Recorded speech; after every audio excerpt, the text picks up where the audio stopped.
Chicago, Chicago, the toddling town. Chicago, Chicago, I'll show you the town. I love it. Bet your bottom dollar you lose the blues in Chicago, Chicago, the town that Billy Sunday couldn't shut down.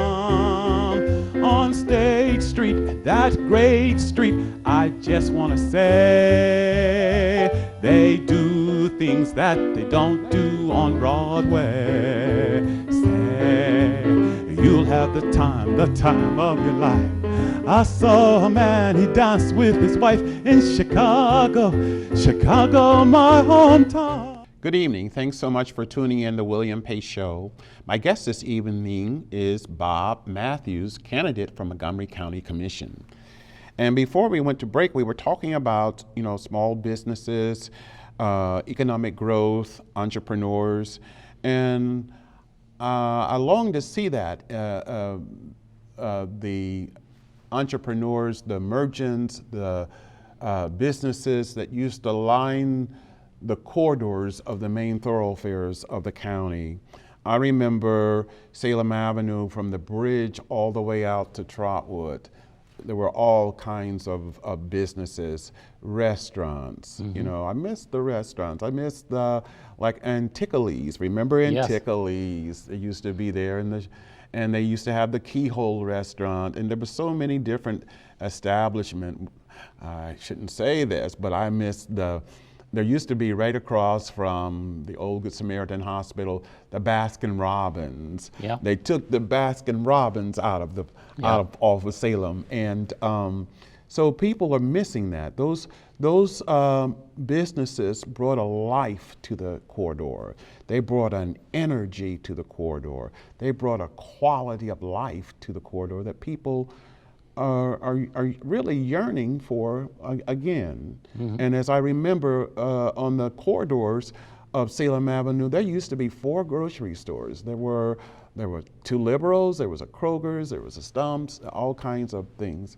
And I think it was a robust economy. And I think many people are wanting that. But what I hear from many people trying to start a business, they just don't get the support that they need. Mm-hmm. And so when I heard you say economic growth, would all of the above then be considered as a part of economic growth? Yes, it would. And if you're going to have those businesses succeed, you need to have your finger on the pulse as to what kind of issues they're having now that are causing them to leave. And a good example of that, which is near and dear. Say that again. You have to have your pulse on what the issues are that are causing them to leave. So that means that people were not listening Right. to what the merchants and the restaurateurs and people were saying. That's right. And so as a result of people not listening, they just left. Right, and a really prime example is near and dear to everyone's heart is Good Samaritan Hospital. And what happened, I brought this question up with, this question was brought up with the current commissioners. Well, what happened there? And their answer was, well, we got 1 hour's notice that they were moving out. Well, now come on, they didn't get 1 hour's notice and then an hour later the Good Samaritan was a pile of rubble. There must have been warning indications, or they should have been talking and finding out what's going on and negotiating. I took a course in negotiating, and with negotiating, you try to figure out something that's important that you want and something that's important that they want and get that exchanged. And I think the art of negotiating is lost with the current generation. So they didn't figure out a way to negotiate to keep that there. I mean, maybe there was a way and maybe there wasn't, but to come in and say, we only have 1 hour's notice tells me that they were not on top of the situation. And so that's what we need if we want to keep our businesses here. And we also need to talk to businesses that are thinking of coming here, and even those that have thought of coming here and decide to go somewhere else, and query them and say, well, why did you go to somewhere else? And can we fix that? And can we change it? Or what's weighting your decision right now? I like that because I've often felt there's an old adage, there's a saying that for example, we take a church, and in a church, you got people that are going to be transferred to their jobs, take them elsewhere. You got people that are going to pass away. You got a new minister in the church, and people don't like the new minister, so they're out of there. And so, but you always have to keep rebuilding, Yes. and rebuilding. Some businesses are going to go under. They're going to go bankrupt, or maybe they just decide to close this site up. But you just can't wait till everything just gone. Yeah. It's like if your savings account, you're going to wait till you get down to your last, and then you're going to say, well, I'm broke or something. You can't let the county just go plumb down. You've got to be building and replacing things. Well, not only that, William, it's not just dropping off linearly like that.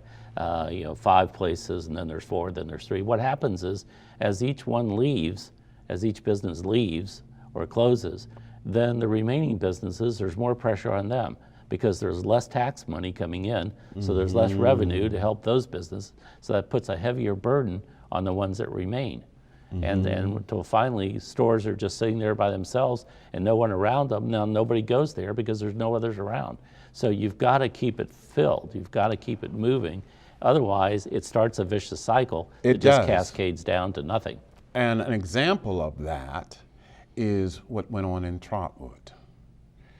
The businesses kept leaving.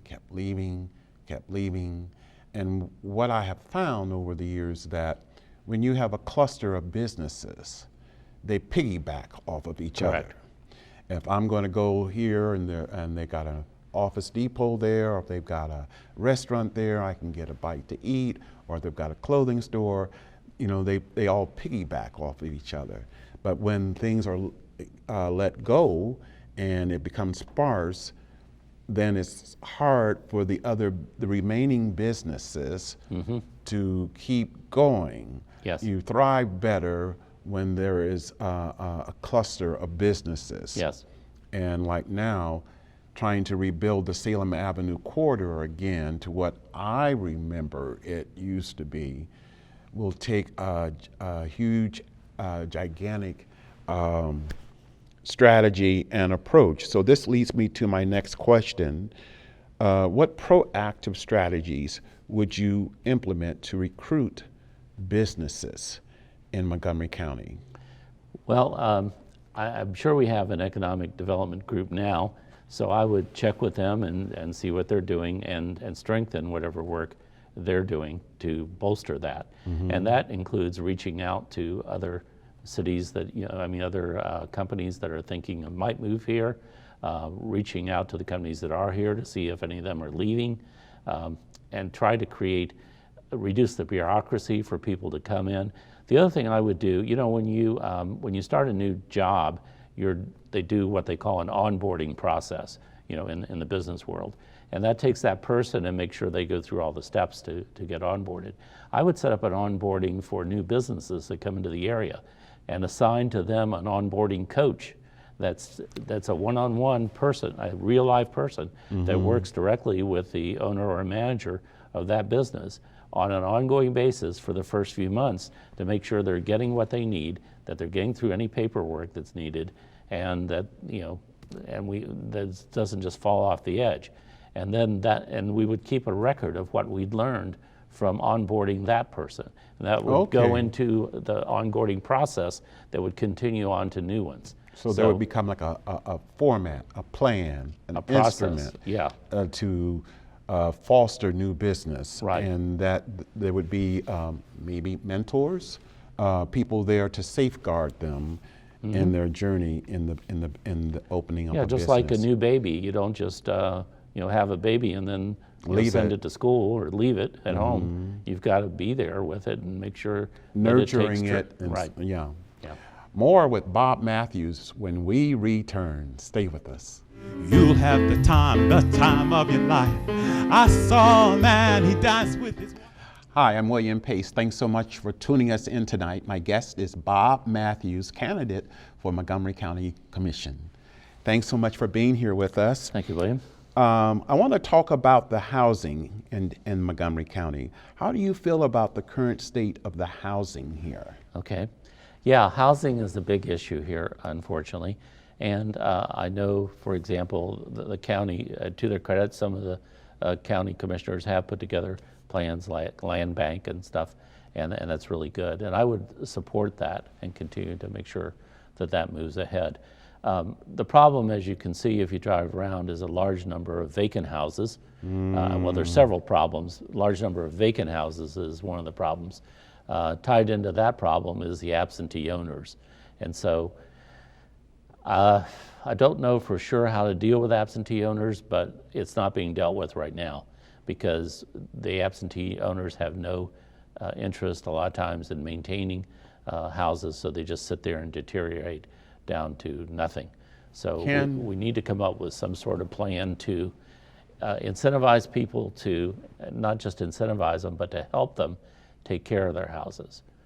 What I'm hearing and seeing that many investors are coming in from who knows where in America and other countries, buying distressed properties here.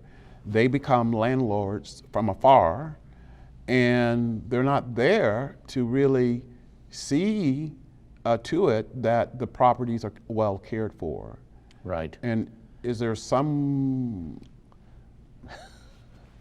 can be implemented to maybe watch who's coming in and buying the properties here? Yeah, I don't think the problem is necessarily that they're not present, but the property is neglected. I mean, I really, if people want to invest in Dayton from afar, and I mean Montgomery County from afar, and help us build it back up, I'm okay with that. You're okay What I'm with not that? okay with is them just buying them and then neglecting them so that they run downhill.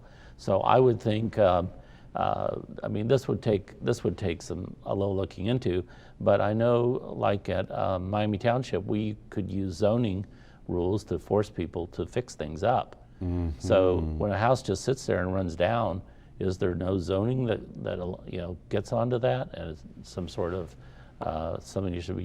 there should be some effort done by the leaders to make sure that that cannot happen. And there are draconian measures that have been put in place in some cities I know, and sometimes that works and sometimes it doesn't. But the point is, here, it doesn't seem to be addressed because whatever's being done isn't working. I was sitting with a friend yesterday on the porch on Catalpa and looking across the street at a beautiful home there that's just simply being used to store stuff in. Nobody lives there. And it's a beautiful home on the outside, but the paint is starting to peel everywhere and it's just not being taken care of. Something needs to be done to make sure that people take care of their property. And also sometimes the economics of taking care of your property is a difficulty. I know like in my neighborhood where I live, for example, when the sidewalks start breaking up, the township wants us to fix them, but that's pretty pricey. So there needs to be some kind of economic help or something to make sure that gets done. If it's nothing more than a loan with a lien against the property so that the next person pays for it or something. Anyhow, some process there to make sure that people who are struggling financially still can take care of their property at some level. And one of the things that I miss is that so many, every time you pass by a vacant lot, there used to be a house there. Right. And it's gone.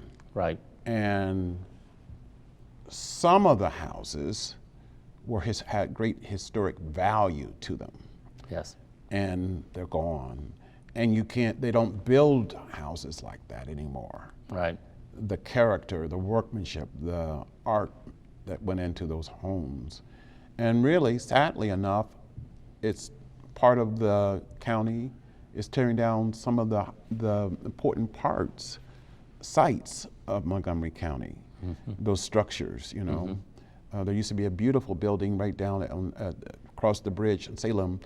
It was made out of stone, and they don't make buildings like that anymore. Right. But it was demolished.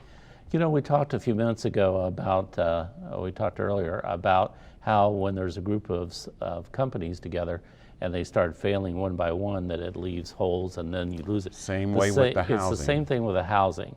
And once a house is torn down, I'm not saying we can avoid tearing them down, but once a house is torn down, there's a hole there, and it's highly unlikely that someone's going to come in and build a house to fill that hole.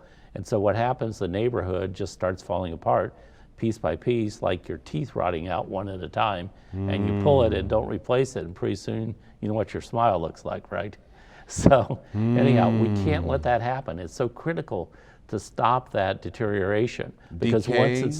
once it starts, it's almost impossible to reverse it.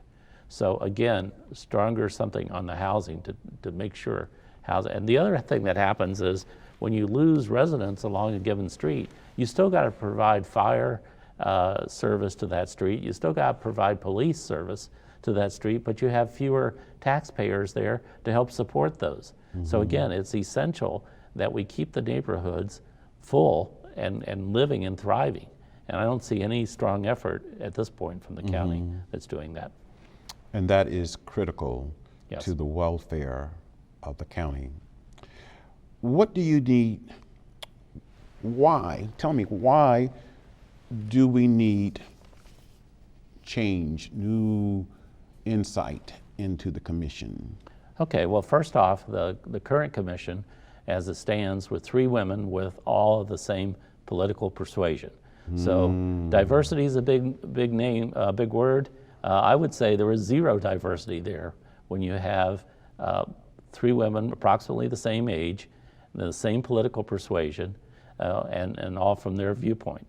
You know, we certainly need some diversity. I would encourage you to consider a male view of some things in there. Another thing is the ones that are there and now, like the lady who I would like to replace, her background is law. Now, lawyers are not known for saving money. If you've ever talked to a lawyer, they're pretty used to spending money, your money and everybody else's money.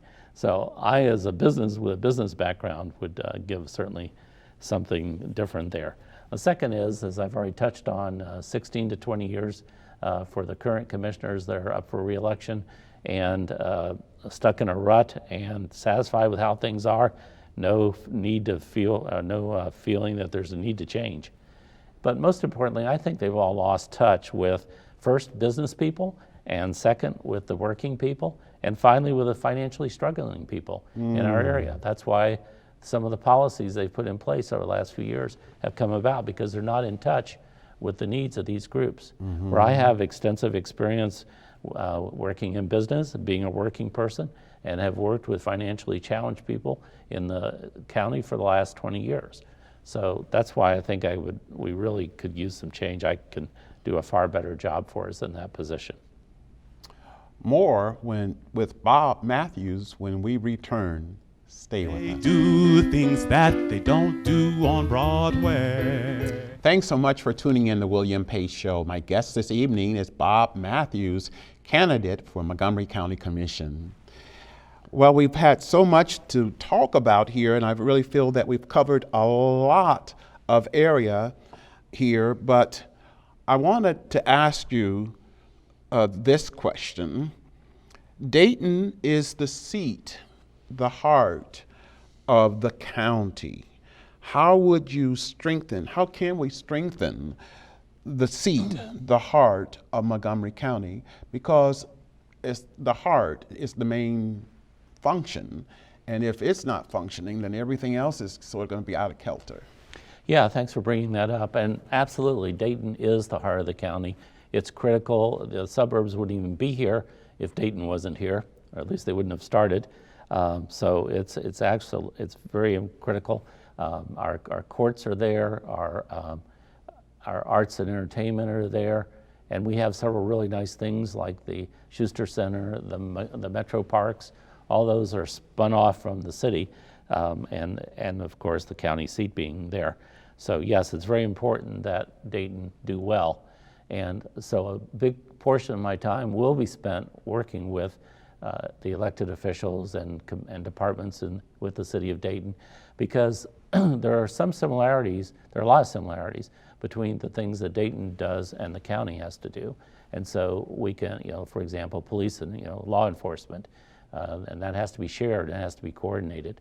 I also think that it's good to take whatever services, if there's any way the county can provide or coordinate services with all the cities and townships around, and thereby create some efficiencies, as was done with Central 911 Dispatch, for example. That serves most of the county. And another thing is, it's already in there, is most of Montgomery County uses Dayton City Water, as we find out, unfortunately, whenever they run into difficulties, both this year and last year. So it's important that we make sure Dayton has those. As I was saying, there is overlap. I was at a meeting at a Dayton neighborhood meeting last week, and there was someone there speaking from the trash collection and about recycling. And so the recycling issues they have are also the same recycling issues that Montgomery County has. So if one group can solve them, and both of us benefit, and all the other cities and townships benefit, that's worth it. So one of the things I would do is absolutely work cohesively with all the townships and cities and Dayton to make sure that we can pool our resources. It's called economy of scale in the business world. Instead of having everybody run everything, their own little show, you have an effort there to do things independently. But yet at the same time, while you coordinate resources, you still maintain control at the individual level. Dayton should have its own control over its boundaries, and the suburbs and townships should have control within their boundaries. All the cooperation should be voluntary, not forced. So I think that's possible. And Dayton is a beautiful place, a lot of good things going for it, and it's shared out through the county. And a lot of the county has a lot of things like parks and stuff. They're very nice places to go. So yeah, we want to try to leverage those upon each other. So that's what I would do to make sure Dayton and all the individual cities are connected and working well together. Wonderful. For the viewers listening at home, how can they get in contact with the campaign? Let's give them a website address and talk a little bit about maybe if they would like to get involved in the campaign. There's many opportunities, I hear. Okay. Tell us a little bit about that. All right. My website is bob4cc.com. That's Bob, B-O-B, the number 4, CC, as in County Commissioner.com, bob4cc.com. I have a Facebook page also which is named Bob4cc. So how can others get involved? Well, if you get on there and get familiar with I have a lot more information about me personally, and what I would do and what I think is important is on that website. And if you feel like you could support me, I'd appreciate it if you would. Number one, tell your friends to look at the website and see if they would like to support me in November. And then the second thing, if you would like, there is a place there where you can donate. And also we've set up several things you can purchase, like Mahaffey's pies and fruit from Bayer Melon Farm and vegetables and things like that. So you'll see something for your donation, something you can actually eat. So if you'd like to participate that way. And of course, we'll be looking for volunteers to help out. So if you think that I have something to offer and would like to see these ideas implemented, really could use some volunteers to help out or support me financially through purchases or donations from that website. My slogan is rebuilding the county together. It's not going to be done just by the county commissioners or their little group, their group of people that support them, but it's going to take the citizens of Montgomery County to help us rebuild it back to what it had been in the past and make it a more pleasant place for everyone to live. Thank you so much for coming on the program tonight. Thank you. Thank you. Bob Matthews, candidate for Montgomery County Commission. There's more to come on the William Pace Show. Stay with us.